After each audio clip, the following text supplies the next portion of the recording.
So, fence number 1, we've got a beautiful little start box, and then we've got quite a short gap into fence number 1, but it won't cause any problems. It's a very straightforward fence. And very beautifully decorated.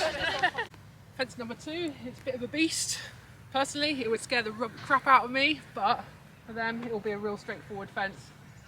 What's really interesting is for the first 6 or 7 fences, it's quite twisty and turny here, so they'll be down on the clock quite early. But there's a lot of places further on in the course where you can make it. 3, another big chunky one, but just beautiful, easy profile just to get the horses up in the air. Starts getting a bit more serious from here. So yeah, she's nice, another beautiful. So, fence 4, things are now getting a bit serious. We've just run up a little bit of a hill, and this is a nice kind profile owl hole, but you can see as you jump through it, you're suddenly looking down at all the trade stands, all the people. And then you're on quite a curving related line to the first serious question on the course, which is number 5.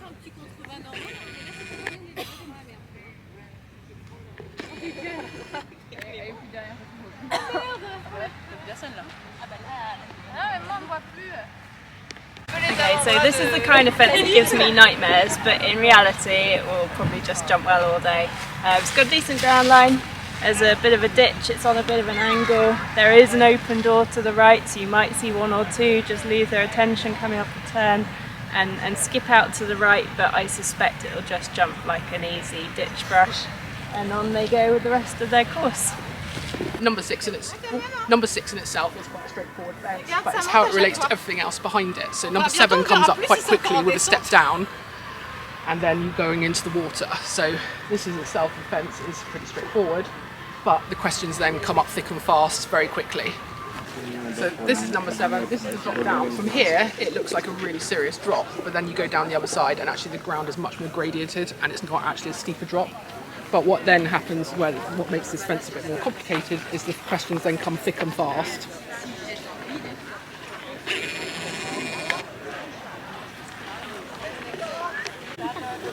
So you've got your A part here, and then your B is the hedge directly into water, and then you've got a short 2-3 strides to your C, which is the skinny brush out. So 7B, straight over, but then as soon as you land you need to be turning for your skinny brush out. So that's where the question is.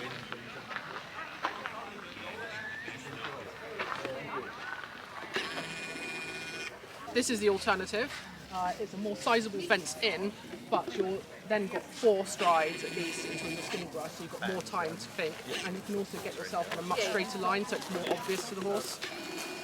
So that's why. So fence 8, after the intensity that they've just come through, is a really nice let-up fence. It's big, but it's straightforward.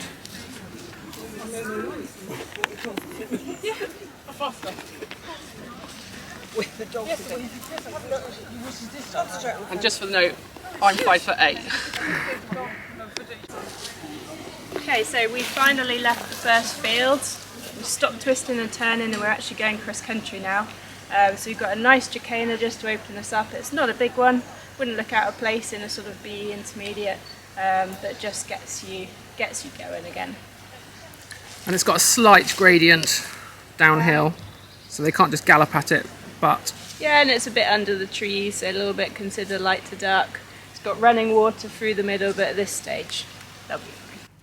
So this is the second combination on course. A nice ascending oxer just to get you in.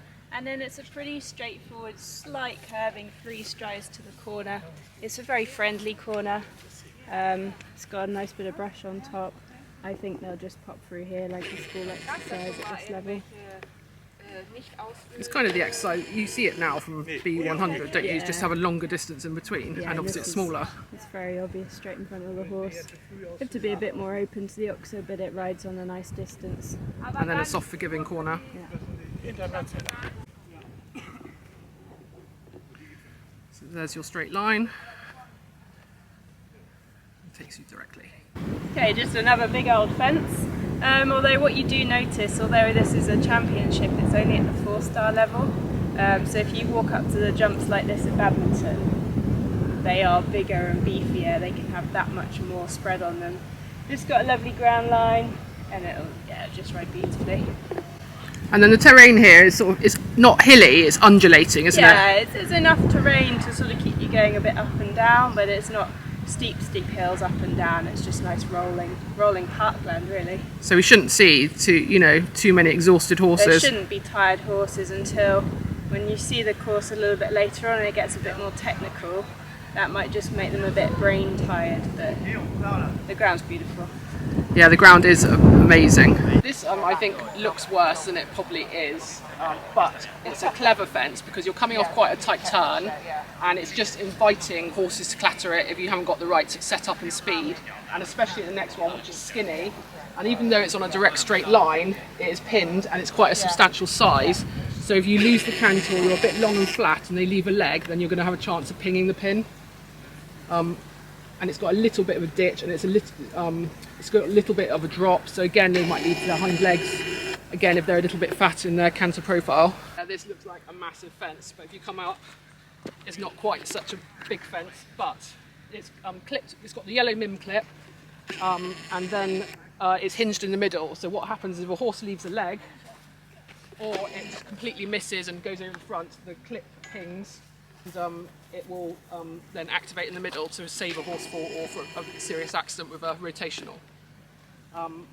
They do replace the clips after they've been used or if they've had a serious clatter. But I've looked, the forces are huge for when the clips go, because a lot of people go, oh, that was a bit unfair. But when you read the science behind the force that's needed to actually activate the pin, it's a huge force. So, we're at fence 13. We've had quite a technical combination. We've come a little bit light to dark. It's quite sunny today, due to be fairly similar on cross-country day.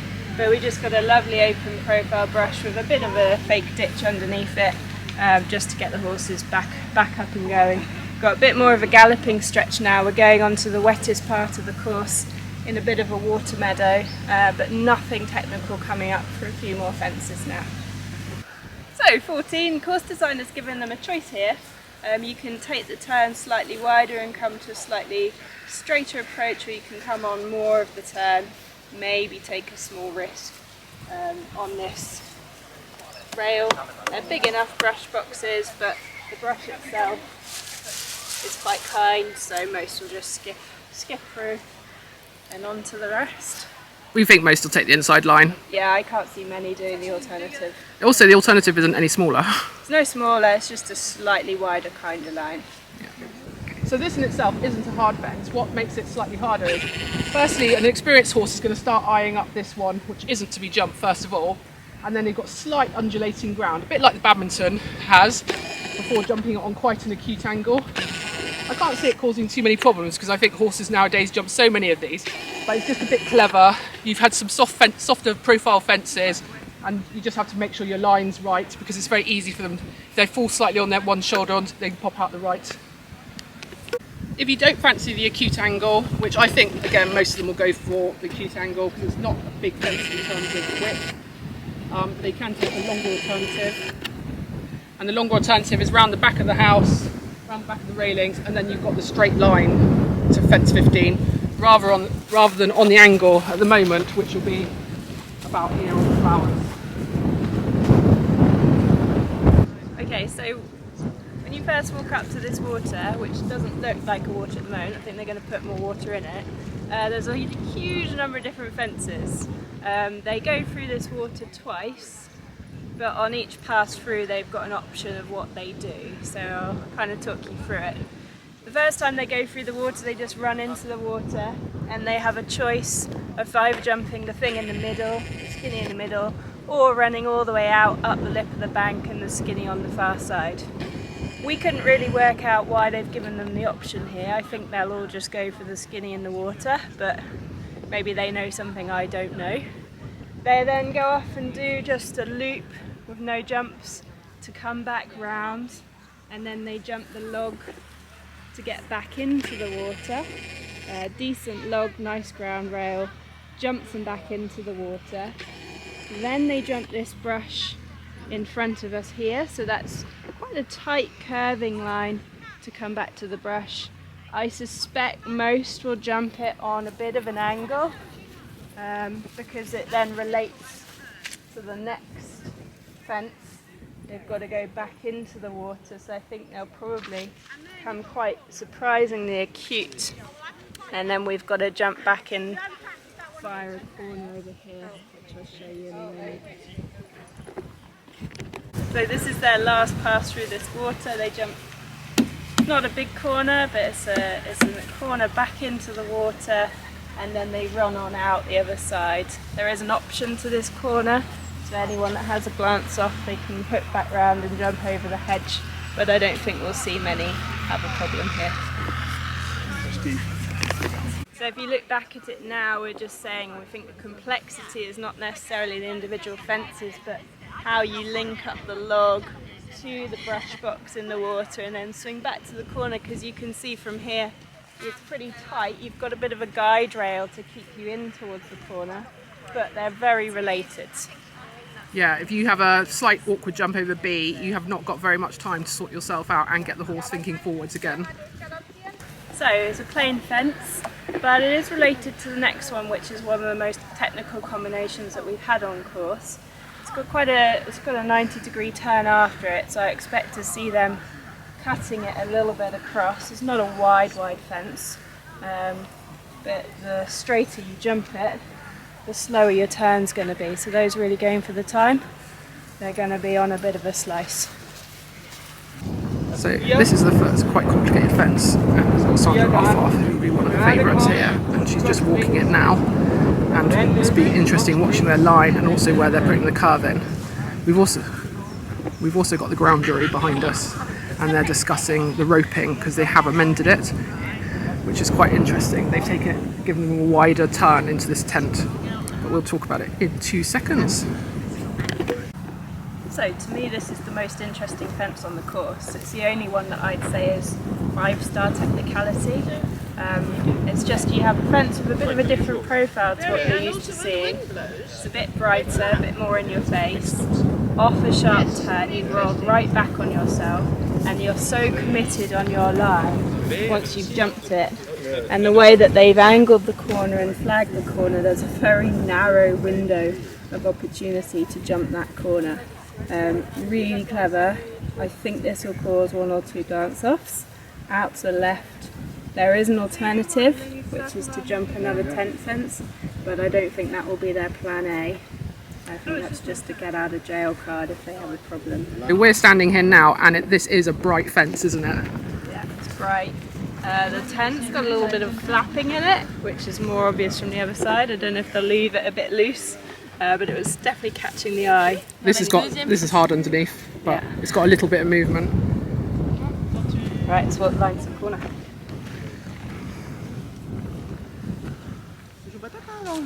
So the way that they were walking it, because you just watched part of the German team walk, was to put a bit of a curve in and then have your last stride as your straight stride.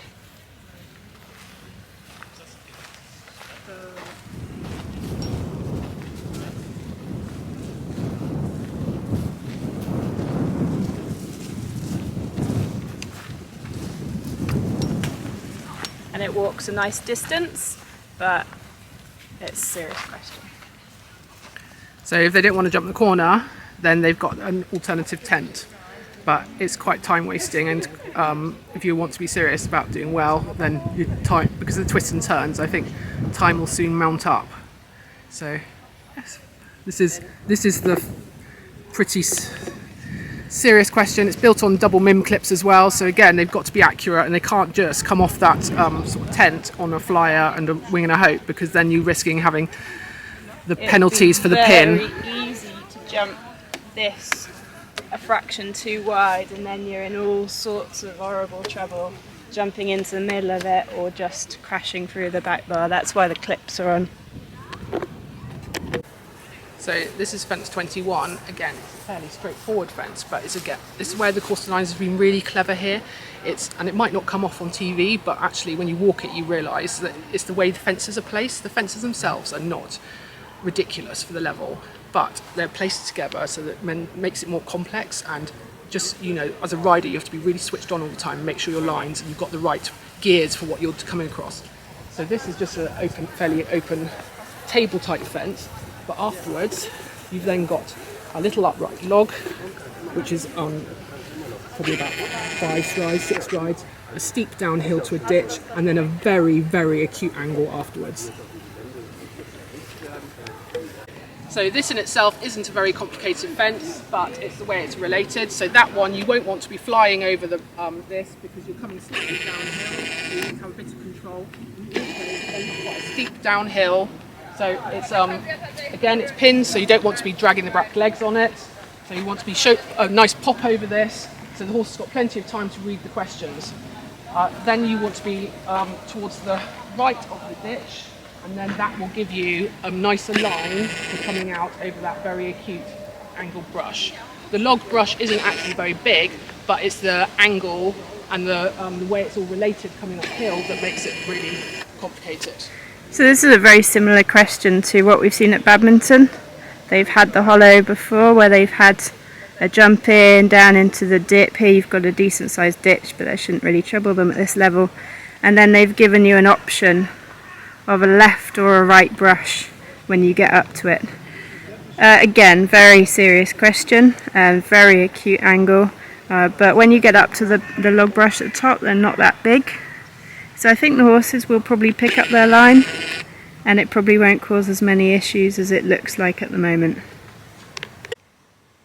This is your ditch, and then you've got choice left, which continues the line of the course, or right, which would swing you away from where you're going. I don't think many will choose to go right. To us, it doesn't look like a much easier option. It's perhaps a slightly more generous line, but there's really not much in it, and everyone we've seen walking the course so far has jumped slightly right of centre over this ditch and then gone up the left hand route. So we've just come from these airy rails up here, which look pretty big from this angle. This is the brush out. As I said, it's not very big. If I saw this in a novice, I wouldn't be surprised, or even sometimes pre-novice, because actually the log probably is only about 1 metre. But as I said, it's the complexity of the 3 fences together, the slight hill upwards, and then being able to put the curving line so the horse sees where it's going, rather than just going straight on. Yeah, it's a pretty acute angle if you don't put too much shape in, but I think they'll end up not too much of an angle by the time they get to the top of the hill, because it's not super close to the ditch. Have a nice big table, good dimensions, bit of an ascending spread, so it's quite kind, it's not going to catch a knee or anything like that. You're on the last proper straight galloping stretch now before we enter the serious stuff that's going to finish the course off for you. As you said, the going is great. I don't think they're going to be tired horses as they come to the last section. I think it will be happy pictures still at this point. So we're now coming back into the main fields. We've been out in the country and we're coming back towards the start-finish area. There's a little splash through water here, and then there's a very nice kind brush on top of a little mound. You're landing on dry ground, so I don't think anything's going to have a problem with it. And then you're splashing back through water. The more serious part of this question is then as you come up the step out, there's 1 stride on a bit of an angle to another brush, and then a related distance up to an arrowhead.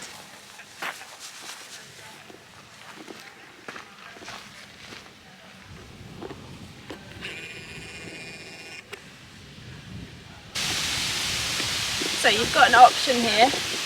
You can come on a slight angle up this, just remembering that they can trip up a step, but it's got a nice bit of brush to keep you up off the step, and then you're on a bit of an angle to the direct route, which is 1 longish stride to do, and then up the mound.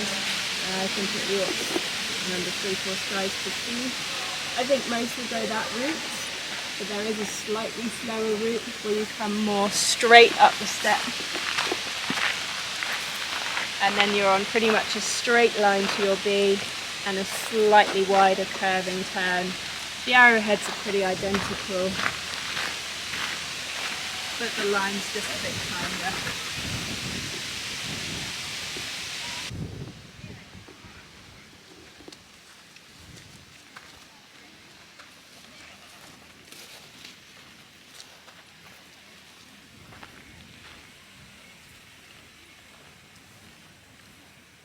So it's a nice obvious line. I don't think, unless you're on a very tired horse, I don't think that will cause too much of a problem. And then we're going off on our final little hill before we finish by the chateau. And it's not a skinny, is it? We've seen Not skinnier. skinny, no. So this is just a nice, kind fence. Again, if you saw this in a novice or an intermediate, you wouldn't think anything of it. It's just a bit of a let-up fence as you're coming up the hill, especially on a tired horse, because of all the twisting and turning. Just something to give their brains a bit of a rest. They've got a couple more questions to come, but they're nearly home and dry. We are at fence 27. We've got 2 more fences to go after this one. They've had a bit of an incline to this one. Actually, we've just got caught up with US team coach, or previous team coach, David O'Connor, one of the most iconic sort of coaches currently in eventing, and had a bit of a chat about this fence. One of the discussions was about why it's not frangible, but the reasoning is the V sort of should helpfully make them get up in the air. The only way they could make it frangible, and again there's been apparently a lot of discussion about it, is if they had a straight line, because otherwise on this the physics for the pin would not work, because the force would need to be around here, and actually in reality the force would be here, so the pin just wouldn't activate if they put pins on. So or it would activate on one side and potentially cause a worse twist, yeah. So then we also asked David O'Connor, because this is fence A, and then the little hedge afterwards is BC, how you would jump that if you had a problem. And what you'd need to do is you can jump a BC again, and that is behind us, but actually it's not a very nice little skinny log, so I think the majority of riders will go straight, but it needs to be a little bit of care on maybe on a tired horse. So it's a good question. We also sort of asked David what level he thought this was pitched at. He said it was a good championship course, certainly strong in places, but there's enough to get nations that are perhaps not as experienced home because of the alternatives and the things they can do. Yeah, and if you're wondering why a US team coach was here, it's because the course designer of the Europeans this year is also course designing the Olympics in Paris next year. So David also said, whereas here has got the terrain, where it's not particularly hilly, but it's undulating, Paris is very, very flat. So in order to make it an interesting course, they're going to have to be quite clever and creative with how they do that. So again, this is one of the lovely things about the European events, I think, compared to like badminton, is you can get real close up to absolute the doyens of the sport sort of come out. You know, we've seen Mark Phillips, we've just seen Dickie Waygood and Laura Collett go through, so it was interesting to hear them talk about it. And then of course people like David O'Connor are coming over to see the designer in action. You know, it's not just a turn up to Paris and hope for the best. They're scouting out what the course designer does, what kind of distances they do, so they can get people training at home well in advance to be able to answer the questions.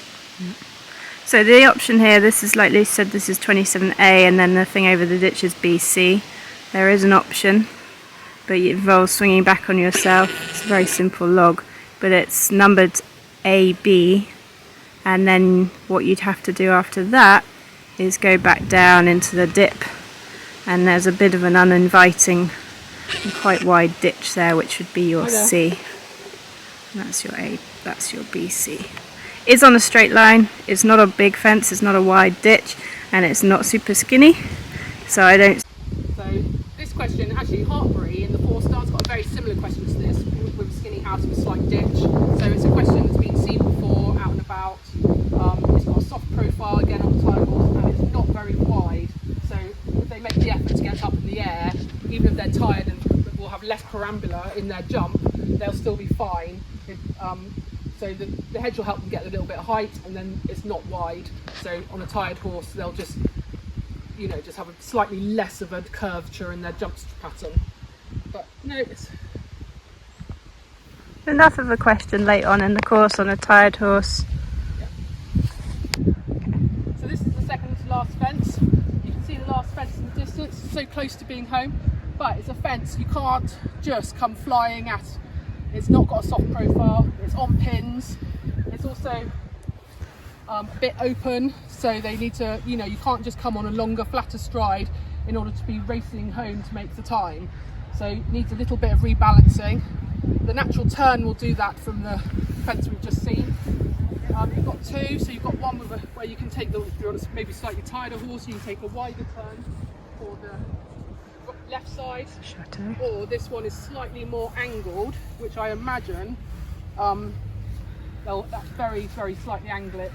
But again, with angling, you then risk knees and legs and triggering pins. So again, it just needs that little bit of respect, balancing up a bit before you get to the last fence, which is a soft profile for the last fence. Right, so we made it. We're at the final fence. Nice easy run, gentle slope from the second to last, and another beautifully decorated fence. A little bit cautious maybe, there's all the trade stands and really busy, a bit more going on as you come back into this area, but these horses are experienced, they know their job. And then about 5 strides afterwards is the finish flags. Yeah, very close to the finish. Overall impression, talking to a few people that really know their thing, is that it's not a hard course, but there's going to be enough out there to pose a bit of a challenge. It's not going to be punishing on the horses. It's just going to need quick thinking from the riders in a couple of places, and should be really good to watch.